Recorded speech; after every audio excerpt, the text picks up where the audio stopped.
కేవలం దీని కిందే ఉన్నాయా? ఇది బ్లాక్ 7 పిల్లర్ నెంబర్ 20 దగ్గర మనకి అది కుంగిపోయింది కదా, అక్కడే ఉందా, మిగిలిన అన్ని చోట్ల ఉందా?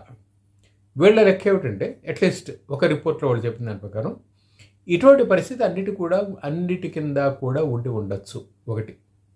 రెండోది, ఒక బ్లాక్ మొత్తం తీసి కడతారా, ఈ స్తంభాలే కడతారా, వచ్చే డిజైన్స్ ఎలా వస్తాయో మీకు తెలియదు. ఈ బ్లాక్ రీకన్స్ట్రక్షన్ ఇంపాక్ట్ మిగిలిన వాటి మీద ఉంటుందా? ఉంటే ఎంత ఉంటుంది? ఇవన్నీ కూడా క్వశ్చన్స్. సరే, ఈ క్వశ్చన్స్ అన్నిటికీ సమాధానాలు చాలా టైం పట్టచ్చు. బట్ ఎన్డీఎస్ఏ చెప్పిన దాంట్లోనే అంటే ఆల్మోస్ట్ ఈ మాట ఉత్తమ్ కుమార్ రెడ్డి ఇరిగేషన్ మినిస్టర్ చెప్పాడు, సీఎం చెప్పాడు. అది మళ్ళీ రెస్టోర్ చేసినా అది నిలబడుతుందా అనే దాని మీద సందేహాలు ఉన్నాయని వాళ్ళు ఓపెన్గానే స్టేట్మెంట్స్ ఇచ్చారు. అలా స్టేట్మెంట్స్ ఇచ్చిన వాళ్ళు ఇప్పుడు మళ్ళీ టెండర్స్ ఎందుకు కాల్ఫర్ చేశారు అనేది ఒక క్వశ్చన్. రెండో క్వశ్చన్, టెండర్స్ కాల్ఫర్ చేయకపోతే బీఆర్ఎస్ వాళ్ళు చేస్తున్న ఆరోపణ ఎప్పటికీ అది నిజమే అనిపిస్తుంది. ఎందుకంటే కావాలని వీళ్ళు దీన్ని నెగ్లెక్ట్ చేశారు అనే ఆరోపణ నుంచి బయటపడడం కోసం టెండర్స్ పిలిచారా అనే ఒక సందేహం కూడా ఉంది. ఎందుకంటే టెండర్స్ పిలిచిన తర్వాత ఇప్పుడు కంపెనీల వాళ్ళు what ever the company it comes, కంపెనీల వాళ్ళు ఇదిగో ఇంత ఖర్చు అవుతుంది అని చెప్పడం ఒకటైతే, ఇంత జరిగిన తర్వాత కూడా ఇప్పుడు యూజువల్గా ఎట్లుంటుందంటే మొత్తం స్ట్రక్చర్ అంతా ఒకళ్ళు కడితే దే విల్ ఎస్యూర్, కానీ వాళ్ళు పార్ట్ స్ట్రక్చరే కడతారు. మిగిలిన దానికి ఏమైనా అయితే వాళ్ళకి సంబంధం ఉండదు. ఒకటి.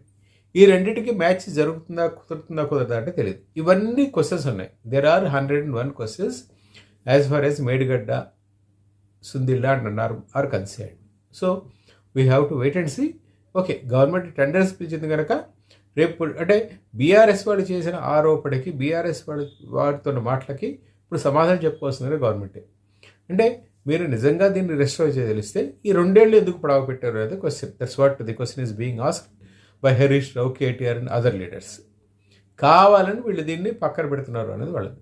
ఇప్పుడు కాదు అని చెప్పినప్పుడు నిజంగా అది రెస్టోర్ అయ్యి అది మామూలు స్థాయికి వచ్చిందనుకోండి, అప్పుడు వీళ్ళు కావాలనే రెస్టోర్ ఇచ్చేసినట్టుందా, లేదా మొత్తం విజిలెన్స్ రిపోర్టు, ఎన్డీఎస్ఏ రిపోర్టు, అట్లాగే పీసీ ఘోష్ కమిషన్ రిపోర్ట్ అంతా వచ్చి అంతా చూసిన తర్వాత మేము చేద్దామని వాడు సమాధానం చెప్తారా తెలియదు. కానీ but surely it is an interesting thing. And tenders వచ్చిన తర్వాత టెండర్స్లోకి వీళ్ళు పెట్టిన కండిషన్ ఏమిటి ఇంకా నాకు తెలియదు. That is one. సెకండ్ ఇది ఏమిటంటే టెండర్స్ ఫైల్ చేయడానికి వచ్చే కంపెనీస్ అవేం కండిషన్స్ పెడతాయి, that we have to see. అంటే యూజువల్గా టెండర్స్ కాల్ఫర్ చేసినప్పుడు వీళ్ళు ఏవో కొన్ని ఇవ్విస్తారు. బట్ యూజువల్గా ఏ కంపెనీ కూడా టెండర్స్ వచ్చినప్పుడు వాళ్ళ కండిషన్స్ కొన్ని పెడతారు. That is one. సెకండ్, ఇది రెస్టోరేషన్ కనుక ఎటువంటి కొత్త కండిషన్స్ పెడతారు అనేది చూడాలి. Let us wait and see. But surely it is an interesting topic.